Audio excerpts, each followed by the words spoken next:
নমস্কাৰ মই কৌস্তমণি বৰা আপোনালোকক study and learn Assam YouTube চেনেললৈ স্বাগতম জনাইছোঁ।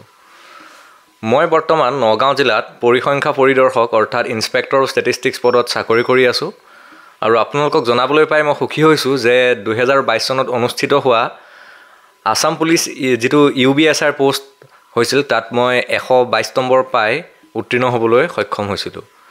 বন্ধুসকল এইটো ভিডিঅ'ত মই আপোনালোকক জনাব বিচাৰিছোঁ যে মই কিদৰে প্ৰিপাৰেশ্যন কৰিছিলোঁ UBSR কাৰণে আৰু কেনেকৈ 122 নম্বৰ পাবলৈ সক্ষম হ'লোঁ। বন্ধুসকল আপোনালোকৰ মনলৈ নিশ্চয় প্ৰশ্ন আহিছে যে মই যদি UBSR পৰীক্ষা পাছ কৰিছিলোঁৱেই তেতিয়াহ'লে চাকৰিটো কিয় নকৰিলোঁ।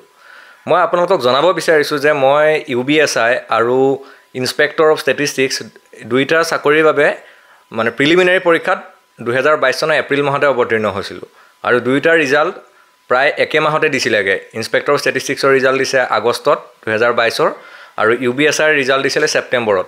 গতিকে যিহেতু একেটা সময়তে দুইটা পৰীক্ষা পাছ কৰিছিলোঁ সেইকাৰণে মোৰ হাতত অপশ্যন আছিলে যিকোনো এটা চিলেক্ট কৰাৰ আৰু সেয়েহে মই বৰ্তমান কৰি থকা চাকৰিটো চিলেক্ট কৰিলোঁ। তথাপিও মই যি অভিজ্ঞতাৰে UBSR পৰীক্ষাটো উত্তীৰ্ণ হ'লোঁ, মই কি ষ্ট্ৰেটেজি ফ'ল' কৰিছিলোঁ যাৰ কাৰণে মই 122 নম্বৰ পাবলৈ সক্ষম হ'লোঁ, সেই বিষয়ে আপোনালোকৰ আগত অকণমান ক'বলৈ বিচাৰিছোঁ। বন্ধুসকল আপোনালোকে নিশ্চয় জানে UBSR পৰীক্ষাটো 3টা ষ্টেজত অনুষ্ঠিত হয়। প্ৰথমটো হৈছে ৰিটেনত পাছ কৰাৰ পিছত অলপ ষ্টুডেণ্টক মাতিব ফিজিকেলৰ কাৰণে, ফিজিকেলত পাছ কৰাৰ পিছত অলপ ষ্টুডেণ্টক মাতিব ভাইভাৰ কাৰণে আৰু ফাইনেলি এই 3টা ষ্টেজৰ মাৰ্কছ মিলাই পেলাই এখন ফাইনেল লিষ্ট প্ৰস্তুত কৰা হ'ব আৰু আপোনাৰ যদি আপুনি 3টা ষ্টেজতে সফলতাৰে পাছ কৰে তেতিয়াহ'লে আপোনাৰ নামটো আপুনি ফাইনেল লিষ্টত দেখিবলৈ পাব। এতিয়া আমি আহিছোঁ ৰিটেন ষ্টেজলৈ। ৰিটেন যিটো টেষ্ট হয়, ৰিটেন টেষ্টটো 100 নম্বৰৰ হয় আৰু সেই 100 নম্বৰৰ ভিতৰত 70 নম্বৰ থাকে জিকেৰ, 20 নম্বৰ থাকে মেথছ প্লাছ ৰিজনিং আৰু 10 নম্বৰ থাকে ইংলিছ। এতিয়া আমি প্ৰথম 70 নম্বৰ জিকেৰ কথা ক'ব যাওঁ। 70 নম্বৰ জিকেক যদি আমি ভাগ কৰি দিওঁ তেতিয়াহ'লে মানে মেজৰ ভাগকেইটা হ'ব। প্ৰথমটো হ'ব ইণ্ডিয়ান পলিটি মানে ভাৰতৰ ৰাজনীতি, ছেকেণ্ড ভাগটো হ'ব আমাৰ হিষ্ট্ৰী মানে অসমৰ হিষ্ট্ৰী, মেইনলি অসমৰ হিষ্ট্ৰী আৰু 3 নম্বৰ ভাগটো হ'ব আৰ্ট এণ্ড কালচাৰ মানে আমাৰ সংস্কৃতিৰ ওপৰত যিবোৰ প্ৰশ্ন আৰু 4 নম্বৰটো কাৰেণ্ট এফেয়াৰ্ছ আৰু তাৰ মাজে মাজে মিক্স প্ৰশ্ন 2-এটা ক'ৰবাৰ পৰা আহিব পাৰে। কিন্তু মূলতে ভাগ বুলি ক'বলৈ গ'লে 4টা থাকে, পলিটি, 2 হিষ্ট্ৰী আৰু 3 হ'ব কালচাৰ আৰু 4 হ'ব আমাৰ কাৰেণ্ট এফেয়াৰ্ছ। এতিয়া যদি মই পলিটিৰ কথা ক'ব যাওঁ বন্ধুসকল, আপোনালোকক মই এতিয়া এটা মোৰ ফালৰ পৰা উপদেশ বুলিয়ে ভাবক বা যি বুলিয়ে নাভাবক কওঁ, আপোনালোকে পলিটিৰ প্ৰশ্নত থপিয়াই মানে জোপা টপা নপঢ়িব। মানে প্ৰথম পলিটি বস্তুটো আপোনালোকে বুজিব লাগিব। মানে সংবিধানখন কেনেকৈ প্ৰণয়ন কৰিছিলে, সংবিধান সভাখন কেনেকৈ গঠন হৈছিলে, ফাণ্ডামেণ্টেল ৰাইট যাক আমি মৌলিক অধিকাৰ বুলি কওঁ, মৌলিক অধিকাৰটো হয় কিনো, সেই বস্তুবোৰ অকণমান যেতিয়া আপোনালোকে পঢ়ি ল'ব তেতিয়াহে আপোনালোকৰ কাৰণে পলিটিটো ইজি হ'ব। আৰু সেই বস্তুটো আপোনালোকে ক'ৰ পৰা পঢ়িব বন্ধুসকল, আপোনালোকে SI পৰীক্ষাত অৱতীৰ্ণ হ'ব, তাৰ মানে কি আপোনালোক সকলোবোৰ ডিগ্ৰী পাছ মানুহ। গতিকে আপোনালোকে এটা কাম কৰিব, হায়াৰ ছেকেণ্ডেৰী ফাৰ্ষ্ট ইয়াৰ আৰু ছেকেণ্ড ইয়াৰৰ যিখন ইণ্ডিয়ান পলিটি মানে ৰাজনীতিৰ কিতাপ, সেই কিতাপখন আপোনালোকে পঢ়ক অকণমান। সেই পঢ়া ৱেটো এনেকুৱা নহয় যে আপোনালোকে যেনেকৈ আগতে স্কুলত পঢ়িছিলে যে মই নোট ল'লোঁ, নোট মুখস্থ কৰিলোঁ, তেনেকুৱা নহয়। আপোনালোকে কাহিনী পঢ়া দি পঢ়ক, মানে বস্তুটো বুজক কিতাপখন চাই পেলাই। এনেকুৱা বস্তু এনেকুৱা নহয় যে মই এতিয়া জোৰ জবৰদস্তি মুখস্থ কৰিম, তেনেকুৱাকৈ নহয়। পঢ়ি পেলাই আপোনালোকে তাৰ পৰা নোট বনাওক। যেতিয়া নোট বনাব তাৰপৰা আপোনালোকে নিজে কুৱেশ্যন গম পাব এইটো কুৱেশ্যন কি হয়। আৰু তাৰপিছত আপোনালোকে ইউটিউবত যাওক, ইউটিউবত গৈ পেলাই ৰেণ্ডম মানে চাৰ্চ কৰক, ভিডিঅ' এটা চাৰ্চ কৰক যে 10 MCQ অন ফাণ্ডামেণ্টেল ৰাইট বা অসমীয়াত গ'লে মৌলিক অধিকাৰ।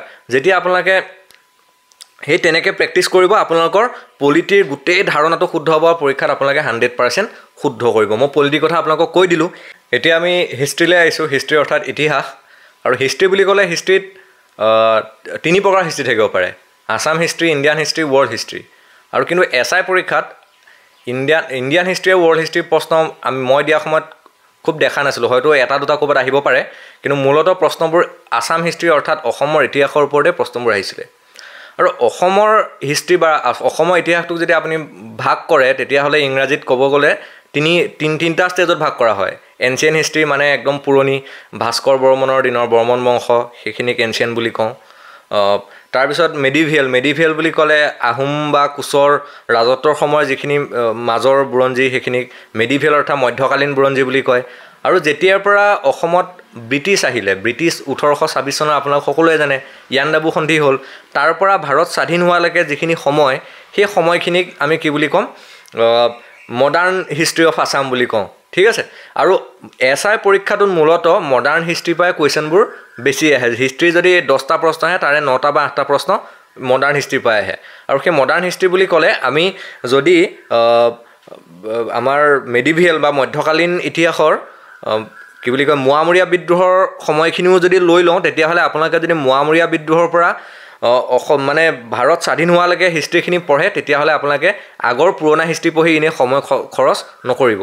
এতিয়া আহক মোৱামৰীয়া হিষ্ট্ৰীৰ পৰা ভাৰত স্বাধীন হোৱালৈকে যিখিনি হিষ্ট্ৰী, সেইখিনি আপোনালোকে ক্লাছ 9 আৰু 10ৰ যিখন সমাজ বিজ্ঞানৰ কিতাপ, সেই 9 আৰু 10ৰ সমাজ বিজ্ঞানৰ কিতাপখন যদি আপোনালোকে থ'ৰ' ৰিডিং কৰে, মানে পূৰা পঢ়ে প্ৰথম পৰা লাষ্টলৈকে, পঢ়ি পেলাই তাৰ পৰা MCQ বনাওক, মানে কাহিনীটো পঢ়ক কি হৈছে জানি লওক, মানে মানৰ আক্ৰমণ, প্ৰথম আক্ৰমণটো কি, তাত কোনে লিড লৈছিলে, ছেকেণ্ড আক্ৰমণটো কি, কোনে লিড লৈছিলে, থাৰ্ড আক্ৰমণটো কি, কোনে লিড লৈছিলে, সেই গোটেই বস্তুবোৰ পঢ়ক।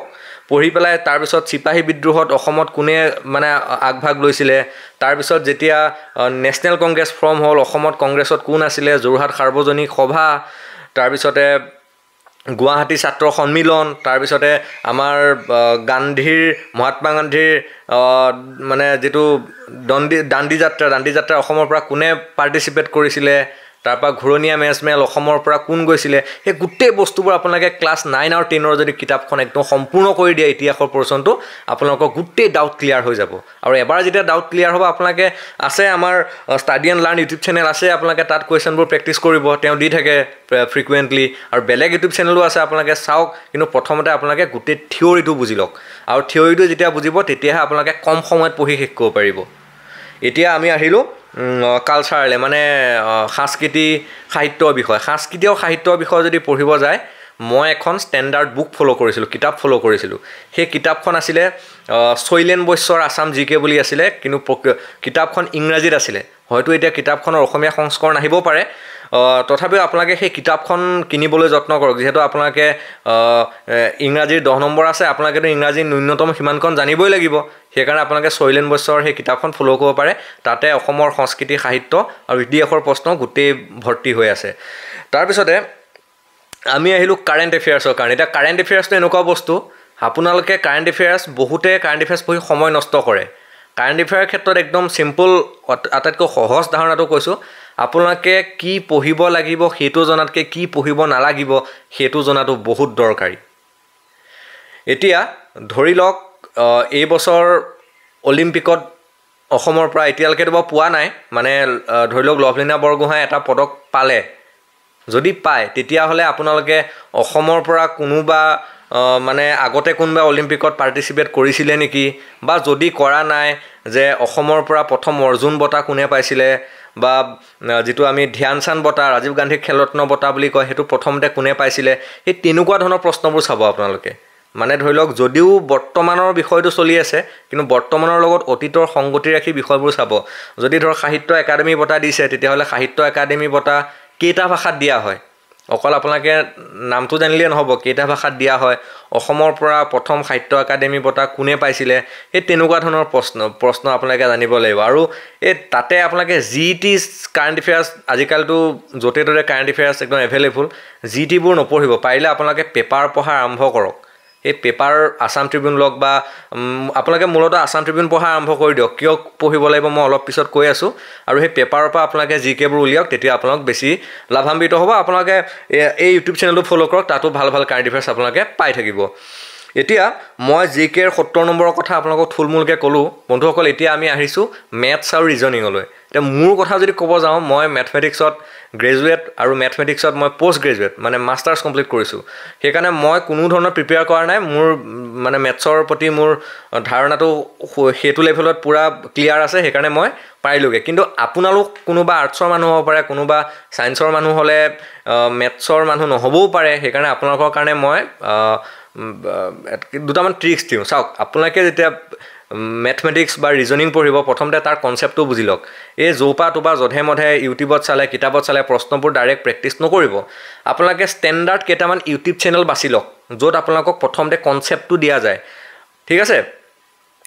তেনেকুৱা এটা ভাল channel Hindi channel dear sir নামৰ এটা চেনেল আছিল আৰু এতিয়াতো তেনেকুৱা বহুত ভাল ভাল চেনেল ওলালে আপোনালোকে তাৰ পৰা মেথমেটিক্সৰ কনচেপ্ট বুজক ধৰি লওক আপোনালোকে এজৰ প্ৰব্লেম কৰিলে প্ৰথমতে বয়সৰ প্ৰব্লেম কৰোঁতে বুজি লওক সেইটো কি হয় তেনেকৈ কোডিং ডিকোডিং ৰিজনিং যেতিয়া কৰিব সেইটো প্ৰথমতে বুজি লওক বুজি পেলাই আপোনালোকে এখন কিতাপ আনক ভাল যিকোনো এখন কিতাপ আনক SSCৰ কিতাপ বা কিবা তাৰ পৰা প্ৰব্লেম প্ৰেক্টিছ কৰক আপোনালোকে প্ৰব্লেম প্ৰেক্টিছ কৰি পেলাই যিবোৰ লাষ্টৰ আনচাৰ দিয়া থাকে তাৰ লগত মিলাই চাওক যদি আপোনালোকে দেখিছে আপুনি পাৰি আছে তাৰমানে আপোনাৰ ইম্প্ৰুভমেণ্ট হৈ আছে আকৌ এবাৰ কৈছোঁ আপুনি যেতিয়া মানে চিম্পল ইণ্টাৰেষ্ট বা কমপ্লেক্স ইণ্টাৰেষ্ট বুজিব আপোনালোকে প্ৰথমতে কনচেপ্টটো বুজক তাৰ পৰা প্ৰব্লেম কৰক নহ'লে আপোনালোকৰ পৰীক্ষাত গৈ পেলাই মেথছৰ নামত আপোনালোকৰ এনেই সময়বোৰ খৰচ হ'ব বন্ধুসকল এতিয়া আহিছোঁ আমি ইংলিছত 10 নম্বৰ আহে ইংলিছত মূলতঃ এটা পেছেজ এটা আহে পেছেজটোৰ পৰা গোটেই প্ৰশ্নবোৰ আপোনালোকে কৰিব লাগে এতিয়া আপোনালোকে যদি পেছেজটো পঢ়িবলৈ হয় এই আমি স্কুলত আগতে যেনেকৈ পঢ়িছিলোঁ গ্ৰামাৰৰ কাৰণে মেট্ৰিক দিয়াৰ আগত তেনেকৈ পঢ়িলে নহ'ব মানে ভইচ চেঞ্জ অলপ চালোঁ নেৰেশ্যন চালোঁ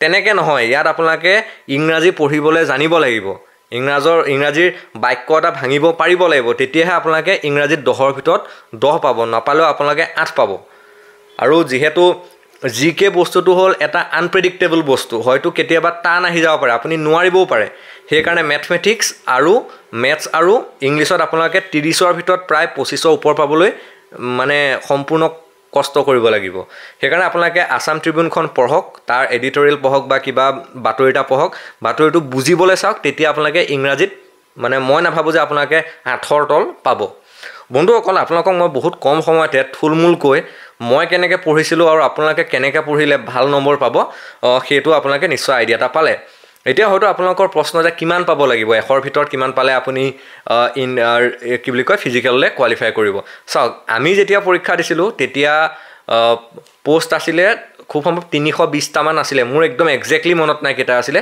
300 ঘৰতে আছিলে আৰু তাৰ কাৰণে কাট অফ আছিল জেনেৰেলৰ 71 আৰু তেতিয়া EWS ৰিজাৰ্ভেশ্যন আছিলে আৰু এতিয়া EWS ৰিজাৰ্ভেশ্যন নাই আৰু এইবাৰ যেহেতু পোষ্টৰ সংখ্যা কম গতিকে কাট অফ হয়তো অকণমান বেছিও হ'ব পাৰে কিন্তু ইয়াৰ অৰ্থ এইটো নহয় যে কাট অফ বহুত একদম 90 ওপৰ যাব কিন্তু প্ৰশ্নৰ লেভেলৰ ওপৰত প্ৰশ্নৰ ডিফিকাল্টিৰ ওপৰত ডিপেণ্ড কৰি আপোনালোকৰ কাট অফটো নিৰূপণ হয় সেইকাৰণে আপোনালোকে পৰীক্ষা দিয়াৰ আগতে মানে মনত এইটো বহাই নল'ব যে কাট অফ 80 হ'ব মই 80 পাব লাগিব সেইটো ভাবি নাযাব আপোনালোকে গৈ পেলাই পৰীক্ষা বেয়াহে হ'ব আপোনালোকে মুঠত পঢ়ক 100% দিয়ক কাট অফৰ কথা এতিয়া চিন্তা নকৰিব মুঠতে ইমানটো ভাবি ল'ব যে 70ৰ তলত কাট অফ নাহে সিমানটো এটলিষ্ট আপুনি ভাবি থওক জেনেৰেলৰ কাৰণে মই বেলেগ OBC ইমান হেৰি কৰা নাই জেনেৰেলৰ কাৰণে 70ৰ ওপৰত হয়তো থাকিব সিমানটো আপোনালোকে ভাবি লওক আৰু আপোনালোকে সেই ষ্ট্ৰেটেজি ফ'ল' কৰক আপোনাক ফিজিকেলত যাব ফিজিকেলৰ যদি কথা ক'ব যাওঁ ৰানিঙত আছিলে 20 আৰু জাপত আছিলে 20